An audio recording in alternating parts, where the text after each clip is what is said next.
Quando o Império é atacado por invasores estrangeiros e uma praga mortal, os cidadãos romanos culpam a nova religião do cristianismo por irritarem os deuses pagãos do Império.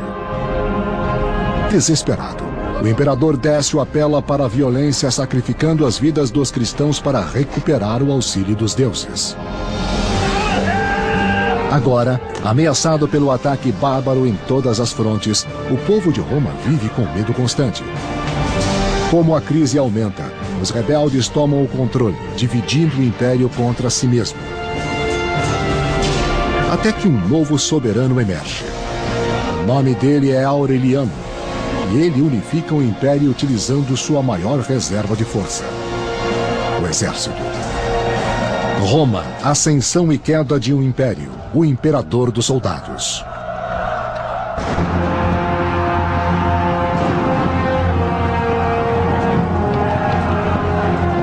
Por volta da metade do século III, o Império Romano é imenso e conta à distância, com legiões isoladas para proteger cada extensa província.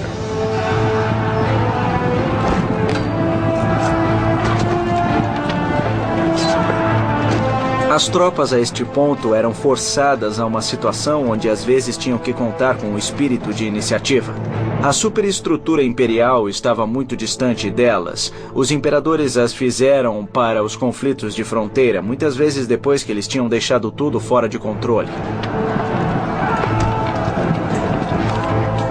Na ausência do imperador, os soldados às vezes tomam as questões de liderança em suas próprias mãos.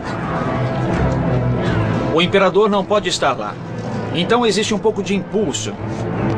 E assim surge alguém que seja capaz de fazer o trabalho por ele e provavelmente irá se chamar de imperador para recuperar o apoio local para vencer os bárbaros que estão ameaçando a integridade das províncias. Atrevendo-se a criar seus próprios imperadores, os exércitos de fronteira agora declaram a independência de Roma. Como esses exércitos escapam para as fronteiras do leste e oeste, formando seus próprios impérios, a fronteira do norte de Roma é atacada pelos bárbaros alamanos em 269 d.C.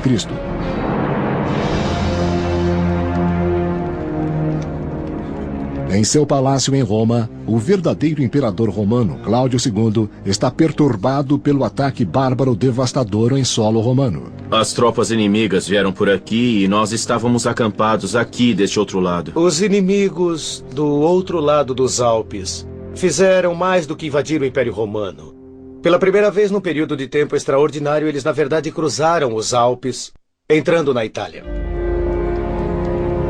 Cláudio busca o conselho de seu poderoso comandante de cavalaria Aureliano, um homem cuja disciplina militar é descrita pelo historiador do século II, Vopisco. Aureliano, em seus anos iniciais, tinha uma mente muito rápida e era famoso por sua força. Ele nunca deixou passar um dia sem praticar com a lança, o arco e a flecha e com outros armamentos. Acreditamos que se viermos por este outro lado aqui... As habilidades de Aureliano logo serão testadas, já que as notícias da fronteira não são as melhores. Refugiados desesperados do norte da Itália testemunham a devastação. Com esta invasão, o perigo de uma rebelião dentro do exército torna-se ainda maior. Tome todas as providências necessárias. Sim, senhor. Se um povo bárbaro ameaçava invadir, então o povo local poderia simplesmente proclamar imperador qualquer pessoa que fosse um comandante militar na região naquele momento. Visando evitar que a fronteira do norte fosse violada também, Cláudio deve agir rapidamente para deter as forças invasoras dos alamanos. Norte da Itália, 269 d.C. No acampamento dos alamanos, os bárbaros comemoram, deleitando-se com os ricos saques tirados facilmente de um império romano enfraquecido, incluindo as mulheres e crianças romanas que eles pretendiam usar como escravos. Nós temos inscrições que nos falam, que nos contam sobre festas dos atacantes que entraram na Itália e levaram muitos prisioneiros. Assim é bastante fácil, até certo ponto, para esses atacantes, pois eles estão se alimentando de um império que não está em seu apogeu desta vez. Os grupos de alamanos são liderados pelos poderosos caudilhos que asseguram a lealdade de seus guerreiros, recompensando-os com escravos de sangue romano. Mas a cobiça dos bárbaros não tem fim.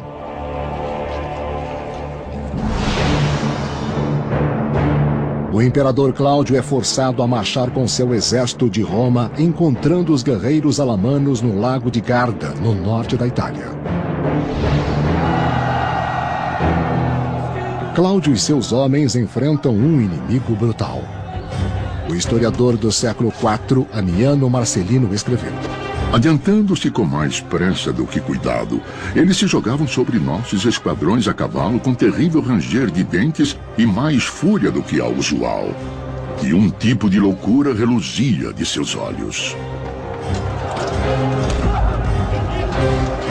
O imperador Cláudio também está se excedendo seriamente, mas ele tem uma arma secreta ao seu lado: a poderosa cavalaria do comandante Aureliano.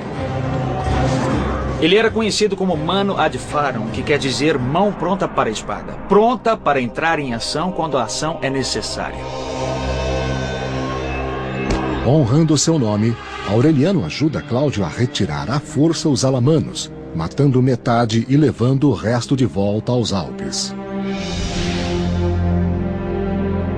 E em um esforço para segurar melhor a Itália de futuros ataques bárbaros, o imperador Cláudio e Aureliano viajam para os Balcãs para aumentar a sua presença militar por lá. Mas ainda em campanha, o imperador Cláudio contrai a praga. O reinado de Cláudio foi curto. Ele governou de 268 a 270. Ele teve um sucesso militar significativo no ano 269. Pesadamente aconselhado na época e falado sobre isso depois. Mas este sucesso, a derrota dos alamanos, não é suficiente para restaurar o império. Como a vida do imperador Cláudio desaparece, está claro que esta tarefa deve recair ao seu confiável general, Aureliano. Balcãs, 270 d.C. Ele é declarado imperador por suas tropas. Aureliano os reembolsa sacrificando o deus dos soldados, o deus Sol Invicto, uma divindade emergindo como o deus da vitória dentro do exército. Fosse o que lhe desse a vitória ou o que lhe trouxesse algum benefício, isso seria sonhar muito alto naquele momento. Um homem nascido pobre, Aureliano agora sobe à mais alta posição no império por causa de seu brilho militar, como muitos grandes generais antes dele. Você não pode ser um imperador civil na metade do século III. Você tem que liderar tropas em batalha. Sempre há um lugar onde você tem que ir e lutar.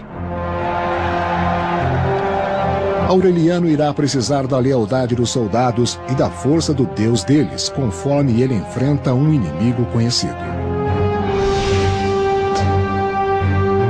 Em 271 d.C., os sanguinários alamanos retornam, devastando o norte da Itália e indo até Piacenza. Aureliano e seu exército correm para o oeste para isolar os bárbaros, mandando na frente uma oferta de negociação.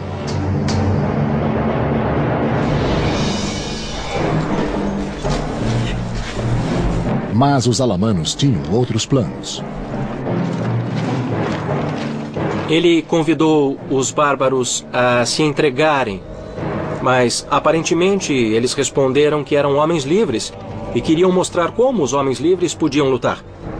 Realmente, ao anoitecer, na região de Floresta, ao sul de Piacenza, eles emboscaram o exército romano, que acabou sofrendo grandes perdas. Na floresta, os soldados romanos não são páreo para os bárbaros. Por que uma emboscada foi um sucesso tático tão grande contra as tropas romanas e principalmente a resposta encontra-se na formação e organização do exército romano. Eles eram treinados, a disciplina consistia em treiná-los para, na verdade, lutar em fila, em formação. Evidentemente, você pode fazer isso apenas quando existem condições onde você pode desenvolver essa formação, que não é o caso na área de floresta. É desnecessário dizer que os bárbaros sabiam disso. Pegos em uma armadilha na floresta, o exército romano é lançado na confusão e é disperso. Para Aureliano, a derrota é devastadora. As tropas são, de alguma forma, muito leais aos seus próprios comandantes, mas elas também são muito volúveis, então se o imperador está vencendo, elas estão felizes em apoiá-lo. Uma vez que um imperador começa a perder, então, certamente ele está liquidado. Aureliano reuniu as tropas que sobreviveram, rezando para que elas permaneçam leais. Ele necessita delas agora mais do que nunca para evitar que os alamanos cheguem à cidade de Roma. Quando os exércitos da fronteira de Roma libertam-se do resto do império, as legiões do imperador Aureliano são deixadas indefesas contra os ferozes bárbaros alamanos, agora indo para o coração da Itália.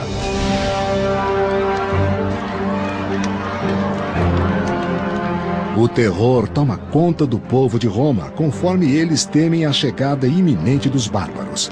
Desesperados, muitos fogem da cidade.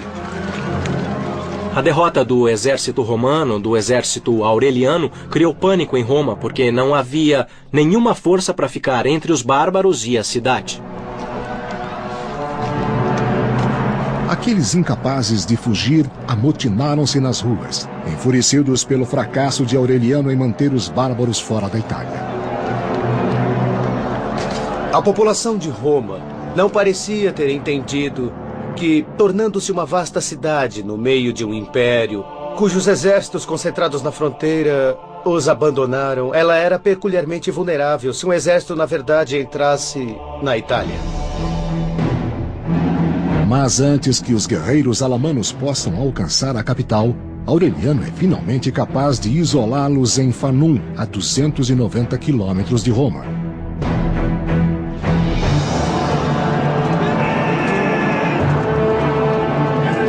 Após sua recente derrota, Aureliano deve reconquistar a lealdade de seu exército com nada menos do que a vitória absoluta.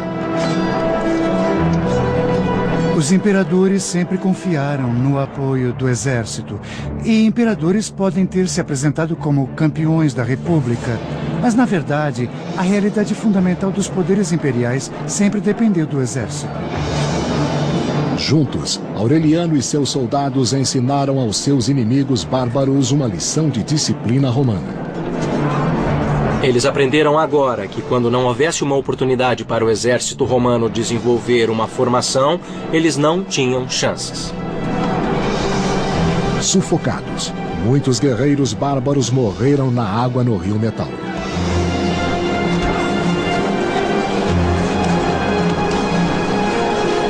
A vitória de Aureliano afasta finalmente os alamanos da Itália.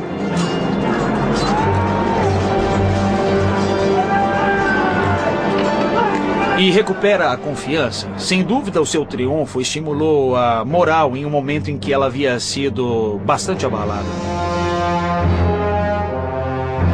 Mas o difícil triunfo de Aureliano na Itália é rapidamente ofuscado pelas notícias do surgimento de um conflito vindo da cidade de Palmira, na fronteira leste do Império.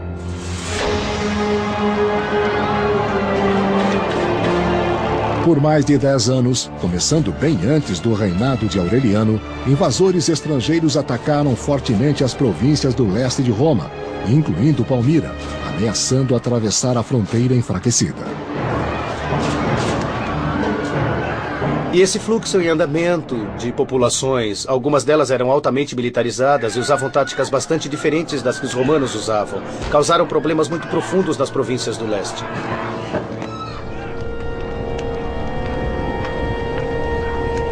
Próximo do deserto da Síria, longe da proteção de Roma, o povo de Palmira enfrentou a devastação de seu exército sozinho.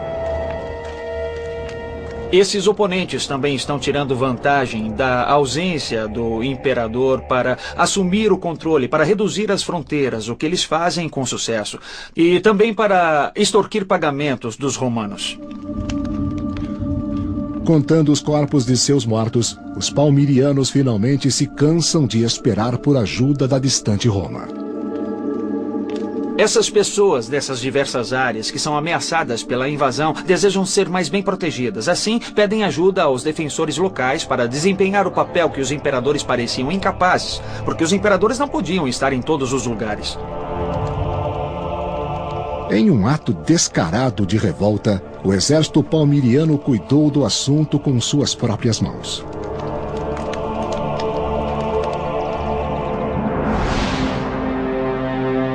Como resultado da década passada, as províncias do leste intitularam-se Império Palmiriano, libertando-se de Roma. Agora elas fazem uma ameaça direta contra o imperador Aureliano, tomando a terra fértil romana do Egito.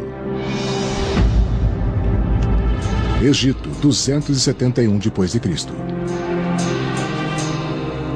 Os ricos celeiros egípcios são agora controlados pela rainha palmiriana. Seu nome é Zenóbia. Estamos fascinados por essa figura de uma mulher do leste manejando tanto controle, talvez um tipo de Cleópatra moderna, e incidentalmente eu quero dizer, ela tentou se associar a Cleópatra. Quando eles tomaram o Egito, ela buscou como que estabelecer uma conexão, visando reconciliar os egípcios ao seu governo. Com o Egito em suas mãos, Zenóbia se aquece em seu poder, ordenando aos celeiros que interrompam os carregamentos de grãos para Roma, impedindo a chegada de uma das principais fontes de comida do Império. A Itália era, é claro, o coração afetivo do Império, foi onde o Império começou. Mas a África e o Egito tinham sido por muito tempo a cesta de pão do Império. Era onde a riqueza agrícola estava toda concentrada. A rainha Zenóbia, com seu leal general Zábidas ao seu lado, agora tendo o Império refém por causa dos grãos, manda uma mensagem clara para Roma, que os palmirianos não são mais impotentes. Roma, 271 d.C. O jogo de poder de Zenóbia abala profundamente. Em Roma, Aureliano encontra o povo desesperado e faminto com a falta de grãos. Embora ele ordene às suas tropas que dividam seu pão com as pessoas, isso não é suficiente. Naturalmente, o Egito era o celeiro de Roma e, portanto, uma interrupção no suprimento de grãos para Roma era uma ameaça enorme para qualquer imperador, particularmente para um que já tinha tido conflitos para administrar Roma. A ameaça de fome deixa os romanos irrequietos e nervosos. Tendo perdido território para os exércitos do leste e oeste, o Império agora enfrenta rebelião em Roma.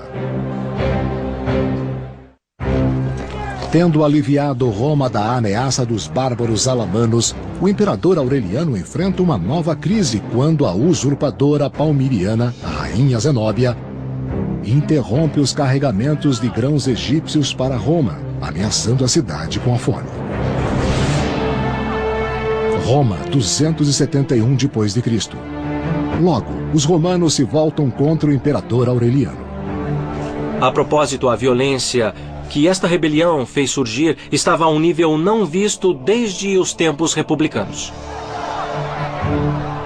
Aureliano não teve escolha a não ser soltar seus próprios guerreiros selvagens contra os rebeldes. Você está lutando em Roma. Você sabe, esta é a guerra civil e isso é algo que os romanos também temem, porque sabiam quão divergente e quão devastador isso poderia ser. Não acostumados a lutar dentro de uma cidade, os soldados de Aureliano lutam em campo de batalha aberto. O exército romano, mais uma vez, mostra suas fraquezas, onde a formação em fila não pode ser mantida. A guerra real, ou a luta em si, teria sido em um contexto urbano. E, é claro, para os soldados romanos envolvidos na destruição de Aureliano, e isso deve ter sido altamente incomum. Batalhas antigas não eram batalhas tipicamente urbanas, luta rua por rua, e é nisso que seus soldados treinados teriam maior dificuldade. Mas, no fim, Aureliano acaba com a revolta. O historiador do século IV, Eutrópio, escreveu: Aureliano os reprimiu com a máxima severidade. Ele condenou à morte muitos nobres. Ele foi de fato cruel e sanguinário. E às vezes isso é necessário para um imperador ao invés da bondade. Aureliano executa os líderes rebeldes, lembrando ao povo de Roma que ele é quem os governa.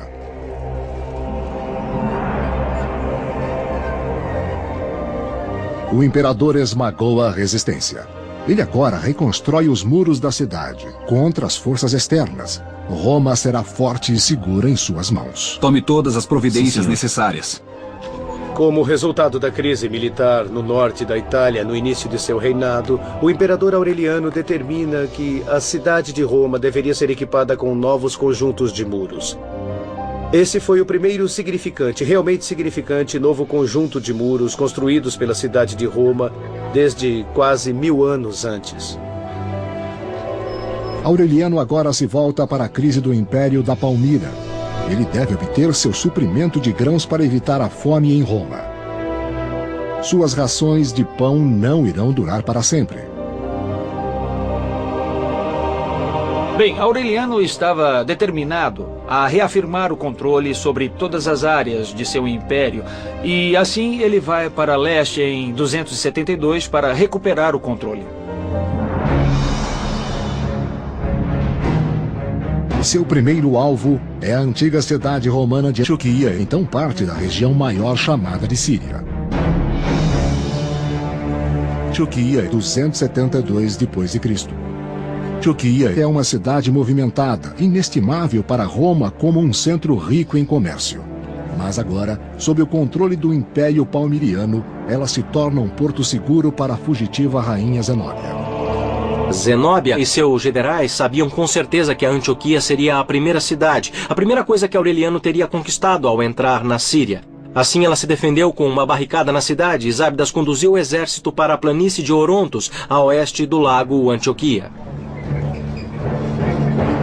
Zenóbia desfruta de seu prestígio, feliz por deixar seus generais prontos para a guerra, do lado de fora dos muros da cidade.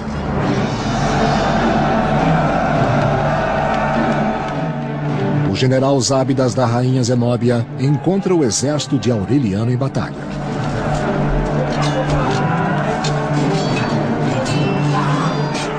Você tem muros de romanos chegando em filas. Homem a homem, punho com punho, não pode matar ninguém até que olhe nos olhos. Você tem braços sendo cortados, mãos sendo cortadas, machucados no pescoço, no rosto. Mas os seus soldados de infantaria caem nas mãos dos palmirianos. Aureliano sabe que sua única chance é derrotar o general Zábidas. E durante a batalha, Aureliano instruiu sua altamente disciplinada cavalaria leve para realizar o que depois veio a ser conhecido como a estratagema de retirada fictícia. A cavalaria leve de Aureliano finge fugir, enganando os palmirianos, iniciando a perseguição, deixando a proteção das principais filas atrás deles. Num certo ponto, a cavalaria voltava e cortava-os em pedaços. Em qualquer caso, de fato, a cavalaria pesada palmiriana estaria destruída e a estrada para Antioquia estaria aberta. O general Zábidas ordena que as tropas palmirianas sobreviventes se retirem. Zenóbia e seus generais retornam em direção a Palmira. Aureliano inicia a perseguição, determinado a pegar a rainha antes que ela alcance a sua cidade natal.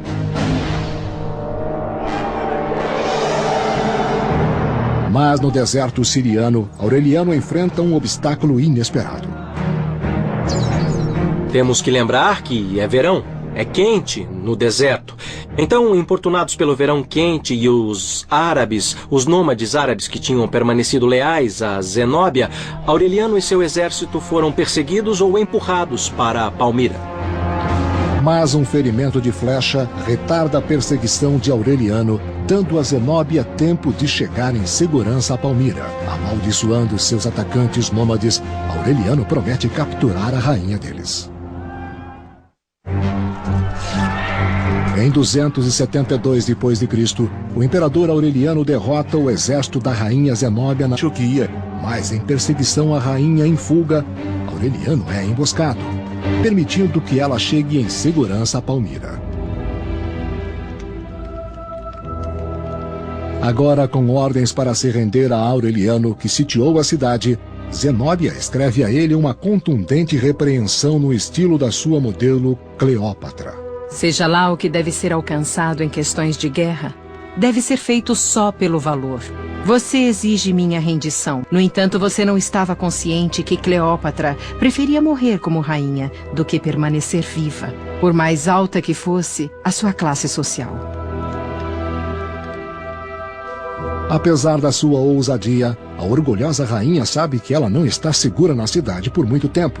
Ela rapidamente se prepara para viajar. Palmira em si não está realmente pronta para um cerco. Eles construíram algumas defesas muito rapidamente e claramente Aureliano tem algum apoio dentro da cidade, mas ela não aguenta por muito tempo. A rainha Zenóbia e seu general Zábidas fogem com o cair da noite, escapando de Aureliano novamente. Em 272 d.C., Zenóbia corre em direção à Pérsia, chegando até o rio Eufrates, nos dias modernos o Iraque. Mas os soldados de Aureliano continuam em perseguição. Nos bancos do Eufrates, a rainha oferece ao barqueiro ouro para cruzar o rio. Não sendo atendida, o ameaça. Mas é tarde demais para salvá-la. Ela foi interceptada e capturada pela cavalaria romana. Eles levaram Zenóbia, seus conselheiros e generais como prisioneiros de guerra e os colocaram em julgamento. Sem conseguir escapar, Zenóbia sabe que ela logo irá enfrentar Aureliano. Palmira, 272 d.C. Tendo reconquistado o trono da Palmira, Aureliano finalmente enfrenta a rebelde Zenóbia, uma mulher cuja audácia ele não pode deixar de, no mínimo, admirar. Em suas palavras: Que tipo de mulher é esta? Quão sensata em conselhos, quão estável nos planos, quão firme para com os soldados, quão generosa quando a necessidade chama e quão severa quando a disciplina requer. Mas, enfrentando a provável execução, a coragem de Zenóbia começa a diminuir. Zenóbia alegou que ela tinha sido desencaminhada por maus conselhos, o que fez com que seu conselheiro fosse levado à morte, bem como seu general Zábidas. Aureliano tem um destino diferente em mente para a bela rainha, uma vez que eles retornem a Roma.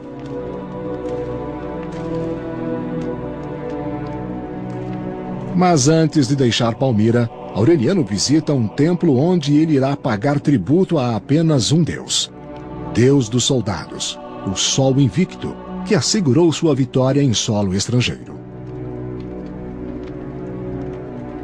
Ele claramente tinha em mente uma aliança entre ele e o deus Sol, que foi o responsável por seus êxitos na Palmira. Ele mesmo apresentou suas moedas como termos de uma associação do imperador com o deus Sol Invicto.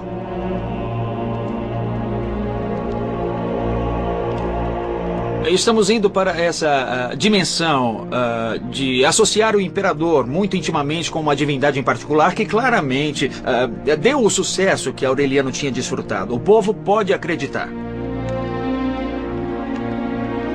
Na paz do Templo do Leste, ele vê que este é um deus para a unidade de Roma. Ele parece ter participado de uma crescente tendência em direção ao universalismo, tanto na religião como no controle político romano. Oferecendo seu próprio sangue em sacrifício, Aureliano promete ao seu Deus uma nação de adoradores. Roma, 273 d.C. Tendo recuperado o leste e a ração de pão de Roma, Aureliano é acolhido no seu retorno como um herói.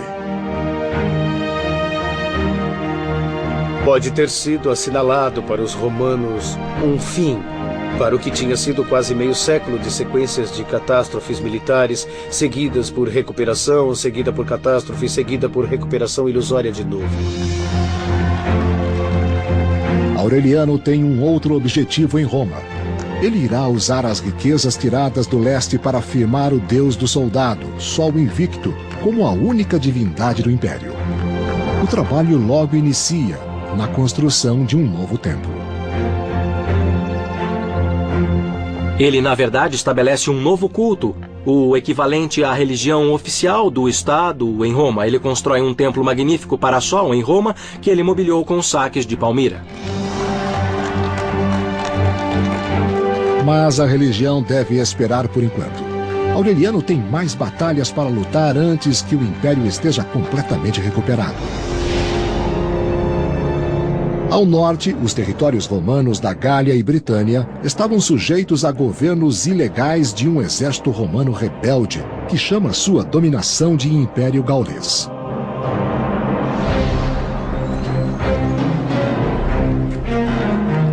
Parecendo a cada dia mais com seus inimigos bárbaros, os soldados gauleses desprezaram a honra romana, nomeando o arrogante general Tétrico, seu imperador. Você tem exércitos surgindo de todos os lugares proclamando seus generais imperadores, e então eles têm de lutar, e seja lá quem vença é aquele que termina sendo o imperador no final. A separação do Império Gaulês foi, é claro, assustadora para os romanos. Foi uma grande perda, foi humilhante ter uma porção tão significante de um tradicional Império Romano nas mãos de outro homem. O imperador Aureliano rapidamente move-se para recuperar as terras gaulesas e reestabelecer ao Império sua glória anterior. Tudo o que está no seu caminho é o general Tétrico e o exército gaulês. Tendo derrotado a rainha Zenóbia e recuperado o leste, Aureliano agora promete recuperar o território perdido no oeste para o usurpador Tétrico e unir todos os romanos sob um deus, o deus guerreiro Sol Invicto, o deus dos soldados. Em 274 d.C., o Império Gaulês rebelde abrange a Gália e a Britânia.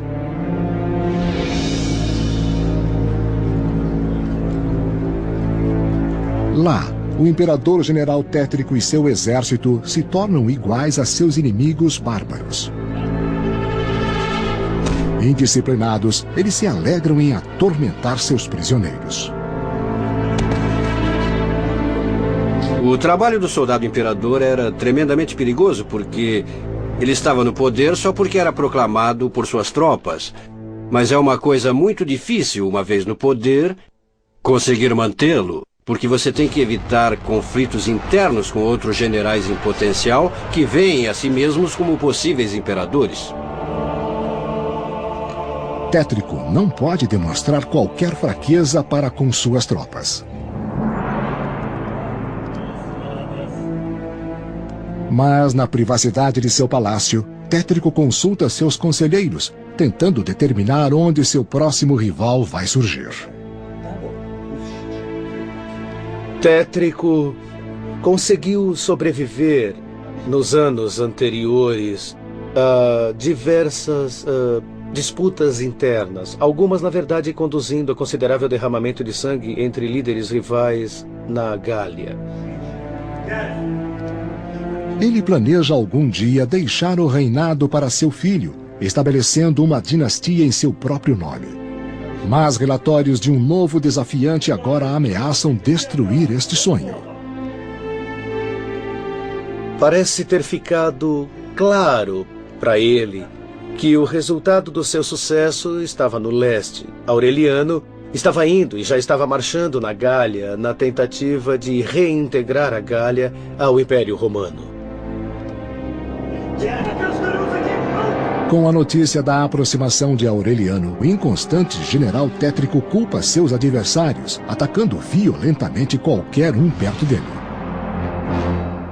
Em 274 d.C., Aureliano marcha para Chalons, Gália, nos dias de hoje, a França, para enfrentar Tétrico e recuperar os territórios do oeste para Roma.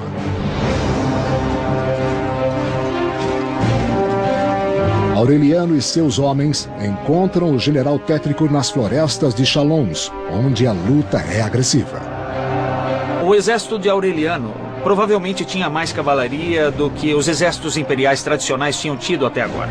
Assim, para o exército de Tétrico, havia ainda legiões importantes ao longo do reino guardando essas áreas. Teria sido uma batalha entre forças.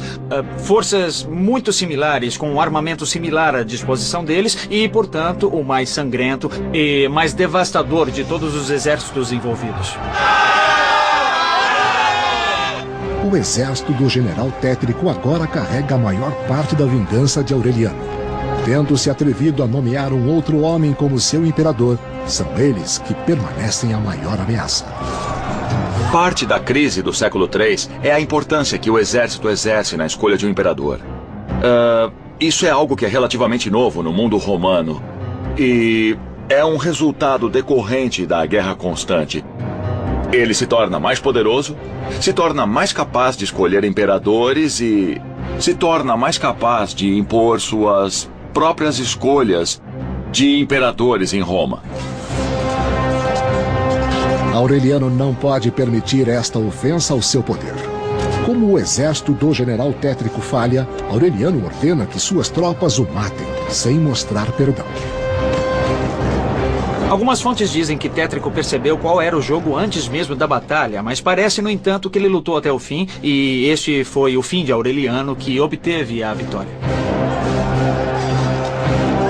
É o final dos esforços dele para reintegrar o Império.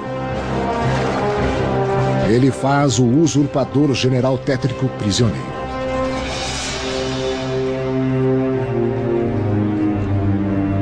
E como agiu com a rainha Zenóbia de Palmira, o imperador Aureliano também poupa a vida do general Tétrico. E para Tétrico também. Foi surpreendente que, particularmente um oponente em guerra civil, oponentes em guerras civis geralmente representam um grande perigo. Ele pode, depois de tudo, se voltar contra você. Mesmo assim, Aureliano demonstrou impressionante clemência em salvar as vidas desses dois oponentes. O exército gaulês do general Tétrico não tem tanta sorte. Eles recrutaram um imperador rival no oeste e agora irão pagar um preço alto por essa traição. Aureliano era um grande disciplinador, pelo que parece. Ele não tolerava rebeliões por parte dos soldados. Ele os conduzia duramente, mas era respeitado por eles. Para manter o respeito de seus próprios soldados, Aureliano sabe que a sua punição pela captura dos gauleses deve ser brutal e completa. Ninguém será poupado. Aureliano era um comandante militar bem-sucedido. E em alguns aspectos, alguém bastante selvagem, como talvez se deva ser. E ainda, o seu tratamento a Tétrico foi incrivelmente generoso. E é neste espírito generoso que Aureliano retorna vitorioso a Roma. Roma, 274 d.C. Depois de 4 anos de campanha incessante, Aureliano comemora a reunificação do Império com uma parada de triunfo espetacular, mostrando os capturados de mais alto nível de cada conquista. Há todo tipo de tradições que vai com essa cerimônia que marca como distinta e de alguma forma bárbara e impressionante. A presença do imperador Aureliano em Roma e a presença do imperador para comemorar uma verdadeira vitória militar era um evento de romances para toda uma geração. Os usurpadores derrotados, Zenóbia e Tétrico, estão na parada também. É a evidência dos êxitos de Aureliano do leste a oeste. Era um espetáculo humilhante estar na parada em Roma como um líder inimigo capturado. Isso implicava que esse líder ficara sem coragem para morrer em batalha. Embora eles possam estar humilhados, Zenóbia e Tétrico e os outros capturados têm a permissão de viver concedida pelo generoso imperador Aureliano. Ele também mostra sua bondade ao povo de Roma. O próprio Aureliano distribuiu fartamente pão, carne de porco, mas também nós sabemos que túnicas brancas de tecido egípcio e africano. Então era claramente uma demonstração muito generosa de força.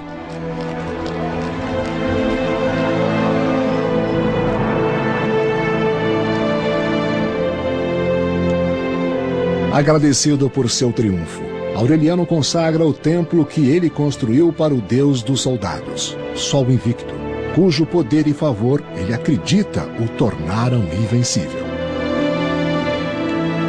Muitos sábios acreditam simplesmente que se estava tentando fazer cumprir a conformidade entre os povos do Império por razões políticas e também por razões religiosas, e essas duas coisas não eram facilmente separadas na mente de um romano.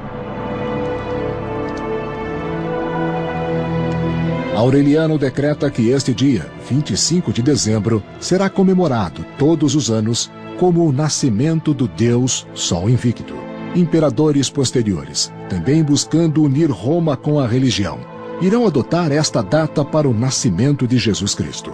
Até mesmo agora, mais de 1700 anos depois, este dia de feriado pagão é comemorado como o Natal em todo o mundo.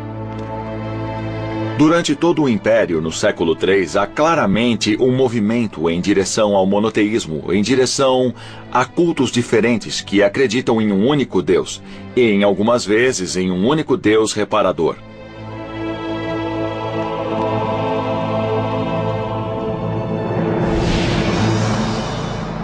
O Império Romano unido agora se estende da Palmira à Britânia. Mas em 275 d.C., os bárbaros novamente causam destruição no leste. Aureliano marcha com seu exército para a Trácia para se preparar para a batalha. Trácia, 275 d.C. Aureliano era uma figura fascinante. Ele era um indivíduo muito energético e dinâmico. Se você pensar em todos os lugares nos quais ele fez campanha em sua vida, ele deve ter tido uma energia tremenda.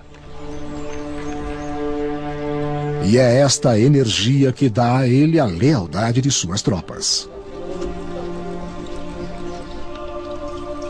Aureliano é muito bem sucedido como líder militar, ele conhece suas tropas, ele trabalha muito eficazmente com elas. Tenho certeza de que ele os recompensa regularmente. Ele pode, eu acho, contar com um significante apoio contínuo de seus soldados. Eles confiam nele. Você sabe que eles o veem como seu líder.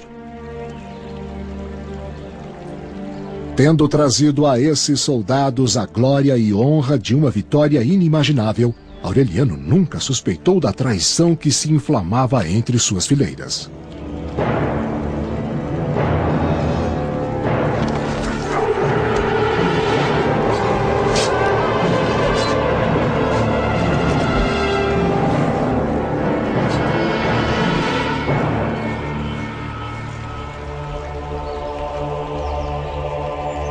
O assassinato de Aureliano é de novo uma dessas coisas que são muito difíceis de explicar, particularmente quando ele estava sendo tão bem sucedido militarmente, quando as tropas deveriam se sentir satisfeitas com esse sucesso e com suas recompensas.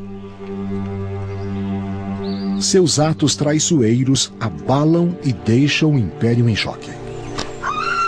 Até onde sabemos, a notícia de que o imperador foi morto foi recebida com incredulidade e muita tristeza. Ele foi enterrado com grande pompa em uma magnífica tumba no exato lugar onde ele foi assassinado.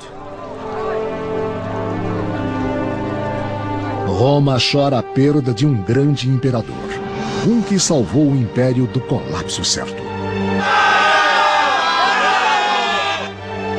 Eu acho que a importância de Aureliano está no fato de que é o início da recuperação romana, da máquina romana central voltando à vida. Ele a conduziu para a reunião do Império, para trazer tudo sob seu controle central.